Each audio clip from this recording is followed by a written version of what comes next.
ओम नमः शिवाय। हर हर महादेव मित्रों, कैसे हैं आप सब। चैनल पे नए हैं तो चैनल को सब्सक्राइब कर लें ताकि हमारे द्वारा बनाई हुई कोई भी वीडियो सबसे पहले आपको प्राप्त हो। वीडियो में दिखाई जाने वाली जानकारी यदि आपको अच्छी लगे तो लाइक करें, शेयर करें, सब्सक्राइब करें ताकि जो अन्य भी हमारे बंधुजन हैं जो सब्सक्राइबर्स नहीं हैं तो उन तक भी ये ज्ञान पहुँचे और उसका लाभ भी उन्हीं को प्राप्त हो। उद्देश्य वही है मित्रों कि शिव जी की कृपा से जो छोटी सी कोशिश एक शुरू की थी कि छोटी छोटी कथाएं जो हैं महाशिव पुराण की दिव्य कथाएं आप तक लाई जाएं छोटे छोटे अल्प समय के बीच में, ताकि जिनके पास समय कम है या किसी कारण जो मंदिर नहीं जा पाते हैं वो भी कथा का लाभ लें। आज श्रावण कृष्ण पक्ष की एकादशी तिथि के दिन आज उस कथा के बारे में बात करेंगे जिसमें भगवान शिव जी का और ठाकुर जी का एक या भगवान विष्णु जी का एक सम्मिलित महात्म्य छुपा हुआ है। बहुत सारे लोगों को देखता हूँ कि जो वैष्णव है हमारे भाई, वो सबकी मैं बात नहीं कर रहा हूँ, कुछ जो मैंने देखे हैं, देखिए अच्छे बुरे लोग सब जगह होते हैं और हर एक चीज़ के दो पहलू होते हैं।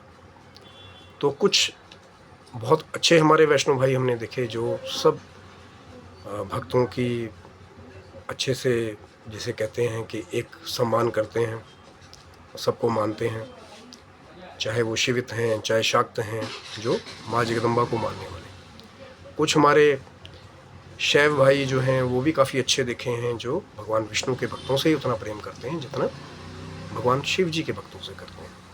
और यही सही भी है मित्रों, क्योंकि शिवजी महाराज ने महाशिव पुराण में यही कहा है कि मुझ में, ब्रह्मा में, विष्णु में, हम ओमकार में तीनों समान देवता हैं। जो भी भेद करता है वो बड़ी गलत गति को प्राप्त करता है। कहीं कई जगह तो नरक गति का भी वर्णन किया हुआ है। लेकिन कुछ एक जगहों पे हम ये देखते हैं कि कुछ एक हमारे वैष्णव भाई भी हैं जो अल्प ज्ञान होने की वजह से अपने आप को थोड़ा सा इनडायरेक्टली ऊपर दिखाने की कोशिश करते हैं कि शैव हमारे से नीचे हैं। देखो, मैं किसी की बुराई नहीं करना चाहता, पर एक बड़ा ही कड़वा सत्य है आप तक लेके आ रहा हूँ। और उसी दूसरे हाथ पे कुछ हमारे शैव भाई भी हैं जो अल्प ज्ञान होने की वजह से महाशिव के जो अनुयायी हैं वो ठाकुर जी के भक्तों को कहीं ना कहीं नीचे दिखाने की कोशिश करते हैं।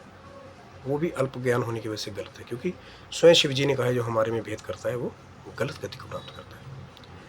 तो इसीलिए आज उस कथा की बात करने वाला हूँ ताकि मेरे उन भाइयों तक भी ये एक संदेश जाए कि भैया दोनों ही बराबर हैं और एक दोनों को पूछते हैं।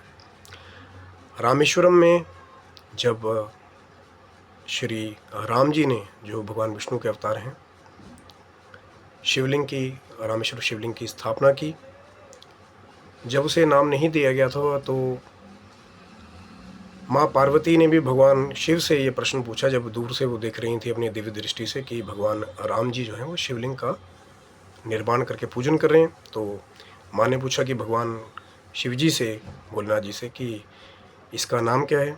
तो भगवान शिव जी ने बड़ा ही सुंदर उत्तर दिया कि राम जिसके ईश्वर हैं उसका नाम रामेश्वर है।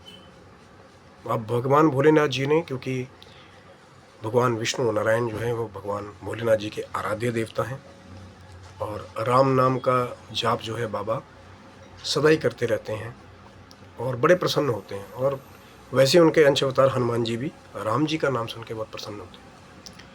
उधर जब वानर सेना ने, जब राम जी ने स्थापना कर दी, पूजन कर दिया, पूछा कि महाराज इसका नाम क्या है शिवलिंग का, आप बताइए। तो राम जी ने भी कहा कि राम के जो ईश्वर हैं वो रामेश्वर हैं, कि भगवान भोलेनाथ मेरे आराध्य हैं, मेरे देव हैं, मैं उनका सदा पूजन करता हूँ। क्योंकि बहुत सारी कथाओं में ये बात स्वयं भगवान विष्णु ने कही है कि मेरे हृदय के आधे से ज़्यादा भाग पे भगवान शिव जी का वास है। और शिव जी ने भी महाशिव पुराण में कहा हुआ है कि विष्णु जी के दिल में शिव जी और शिव जी के हृदय में भगवान विष्णु का वास है। तो दोनों ने ही एक दूसरे को बढ़ाई दी और दोनों ने कहा कि वो मेरे ईश्वर हैं, वो मेरे ईश्वर हैं। और ये बात बिल्कुल सत्य है कि दोनों ही एक दूसरे को पूजते हैं, एक दूसरे को अपना आराध्य मानते हैं, क्योंकि दोनों ही कहीं ना कहीं ओमकार में समान देवता हैं, ना वो बड़े हैं ना वो बड़े हैं। तो उद्देश्य सिर्फ वही है मित्रों कि शायद मैं इस वीडियो के ऊपर और भी एक बहुत बड़ी चर्चा है, बहुत बड़ा द्वंद्व भी हो सकता है। आपको उद्देश्य अगर समझ नहीं आए, कोई बात नहीं, आप वीडियो को डिसलाइक कर सकते हैं। लेकिन कोई भी त्रुटि लगे तो कमेंट वो करें जो अभद्र भाषा में ना हो, क्योंकि उद्देश्य क्या है, जो हमारा प्रमाणित जो ज्ञान है, जो वेदों में है, ग्रंथों में है, जो आदि देवों ने कहा है, जो ओमकार देवताओं ने कहा है, वही आपके समक्ष प्रकट करूं। कुछ हमारे भाई हैं जो अल्प ज्ञान जिनको शायद प्राप्त हो रहा है और गलत मार्ग पे जा रहे हैं, तो उनके लिए भी ये वीडियो है। क्योंकि जो हमारे सनातन के साथ नए नए शिष्य आते हैं, विद्यार्थी जुड़ते हैं, हमारे भाई बंधु जुड़ते हैं, जब हम उनको खुद ही गलत ज्ञान बनाएंगे तो अपने जीवन में आगे जाके वो भी वही त्रुटि करते हैं जो कई आज ऐसे ऐसे प्रकांड विद्वान हैं जो बड़े बड़े पदों पे पहुंच चुके हैं, लेकिन बहुत सारे उन्होंने शास्त्र पढ़ दिए, बहुत सारे उन्होंने वेद पढ़ दिए, उसको शिरोधार्य भी कर लिया, लेकिन जो एक तथ्य है, जो एक निचोड़ है, जो सारांश है, सब ग्रंथों को पढ़ने के बाद फिर भी वो वही चीज़ कर रहे हैं कि हम जिस संप्रदाय को पूज रहे हैं वो बड़ा है, दूसरा छोटा है, हम जिस संप्रदाय को पूज रहे हैं बड़ा छोटा नहीं। तो जो खुद स्वयं त्रिदेव कह रहे हैं उसको पढ़िए, उसको मानिए। ना शैव बड़े हैं, ना वैष्णव बड़े हैं। ओमकार में भगवान शिव, भगवान विष्णु, भगवान ब्रह्मा तीनों समान अधिकार देवता हैं। एक का पूजन जब आप कर लेते हैं ओमकार में, तो बाकी दो का पूजन स्वयं हो जाता है। और जब एक का भी अपमान आप कर देंगे तो दूसरे का अपमान, तीसरे का अपमान स्वयं हो जाता है। तो इस त्रुटि से बचिए।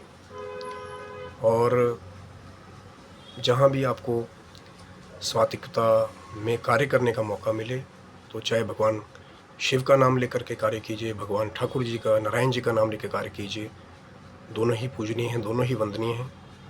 और कहीं कहीं जब आप पुष्कर तीर्थ में जाएंगे तो ब्रह्मा जी का भी महात्म्य वहाँ पे है, वहाँ भी आप मानव कार्यों से जुड़ें, क्योंकि उद्देश्य वही है कि सनातन का जो मान्यता प्राप्त ज्ञान है, जिससे कहते हैं कि जिस ज्ञान से आपका मन शांत हो जाए और आपको एक सोचने का मार्ग मिल जाए कि हाँ यार ये सही मार्ग है मेरे जीवन में, ये कठिनाइयाँ, ये द्वंद्व मेरे अंदर चल रहा था कि यार ये सही है कि वो सही है, वही ज्ञान को सात्विक और एक सच्चा ज्ञान कहा गया है कि जिसके द्वारा हमारे मन को शांति प्राप्त हो जाए, तृप्ति प्राप्त हो जाए कि हाँ यार ये ज्ञान सही है।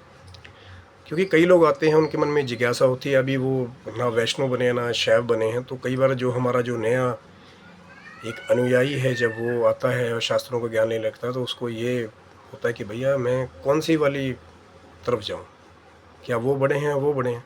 क्योंकि बहुत सारे ऐसे धर्म गुरु भी हैं, उनके पास प्रमाणिक ज्ञान के रूप में, मैं बड़ी क्षमा चाहता हूँ मैं बात कह रहा हूँ, वो तत्व नहीं है बताने के लिए, लेकिन कहीं ना कहीं अपने नए विद्यार्थियों पे वो यही थोप देते हैं, नहीं जो हम कह रहे हैं वही सही है।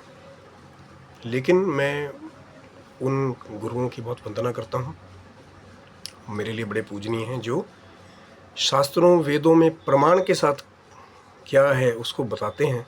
मैं उनका बहुत बड़ा आभारी हूँ, धन्यवाद करता हूँ कि जो ज्ञान देवताओं से लेकर मनुष्य धरोहर तक लाया गया कि उनका कल्याण हो, तो यथावत उसको वैसे ही बिना किसी मिलावट के उसको देना बहुत बड़ा कार्य है। ये छोटा मोटा कार्य नहीं। तो उन सब गुरुओं को मैं प्रणाम करता हूँ, उनका धन्यवाद देता हूँ कि पीढ़ी दर पीढ़ी जो सात्विक, जो सच्चा ज्ञान चला आ रहा है बिना मिलावट के, अगली पीढ़ी तक उसको जिम्मेदारी के साथ लेके जाना बहुत बड़ा कार्य है।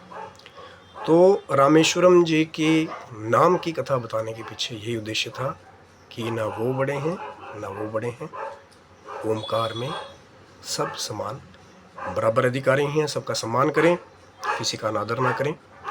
भगवान शिव की और भगवान ठाकुर जी की आप पे सम्मिलित कृपा बनी रहे। और आप अपने जीवन में ऐश्वर्य को, और आपके अंदर, आपकी वाणी में, आपके शरीर में वो तेज रहे कि जहाँ भी आप जाएं तो लोगों में सनातन ज्ञान की एक झलक जो है वो दिखाई दे कि हाँ, ये हमारा भारतवर्ष का ज्ञान है और ये हमारे भारतीय पुरुष हैं जिनके अंदर आज भी वो सात्विकता, आज भी वो तेज विद्यमान है। और तभी लोग आपका अनुसरण करेंगे और आप अपने जीवन में आगे बढ़ेंगे। देश को त्यागें और ईर्ष्या को त्यागें, और प्रेम का जो दिव्य एक आभूषण है, देखिए मैं उनकी बात नहीं कर रहा हूँ कि जो गलत कर रहे हैं उनके साथ भी आप प्रेम करें, अपने आचरण में प्रेम लाए। जिनका कहते हैं कि जो गलत करेंगे उनके साथ तो फिर उनका थोड़ा सा इलाज तो करना पड़ता है, वो अलग बात है, पर अपने स्वाभाविक आचरण में प्रेम के आभूषण को धारण करें तो हर जगह आपको प्रेम ही प्राप्त होगा। हर हर महादेव। ओम नमः शिवाय। जय श्री नारायण।